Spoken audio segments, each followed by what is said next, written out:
మొన్న ఒక సహోదరు నాకు ఫోన్ చేసి, బ్రదర్ నా కోసం ప్రార్థన చేయండి అన్నారు. ఏంటక్క అన్నాను. అప్పులు పాలైపోయాను తమ్ముడు అంది. ఓ 10 లక్షల దాకా అప్పుని తమ్ముడు, ప్రార్థన చేయండి, మనశ్శాంతి లేదు అంది. సరే అక్క చేస్తాను, కానీ ఎందుకక్క అప్పులు అయ్యాయని అడిగా. ఎందుకయ్యా చెప్పనా, వాళ్ళ అమ్మాయి పెద్ద మనిషి అయితే మెచ్యూర్ ఫంక్షన్కి అప్పు చేసి ఫంక్షన్ చేశారట. ఇప్పుడు ఏమైపోయింది, అప్పుల్లోకి వెళ్ళిపోయింది.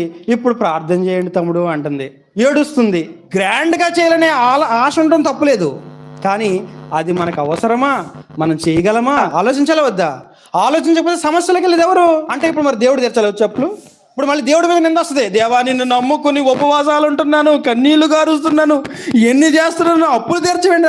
చూస్తుంది చిచ్చి ఇదేం దేవుడు అప్పులు తీర్చట్లేదు వెళ్ళిపోద్ది. అసలు నువ్వు ఆలోచించాలి కదా, ఇంత అప్పు నాకు అవసరమా, ఇంత ఖర్చు నాకు అవసరమా అంటే. మన ఎమోషన్ కాదు ముఖ్యం, నాలెడ్జ్ ఉండాలి. ఒక బలమైన భావోద్వేగం ఉంటే సరిపోదు, అది అవసరమా కాదా అనేది మనకు ఒక ఆలోచన ఉండాలి.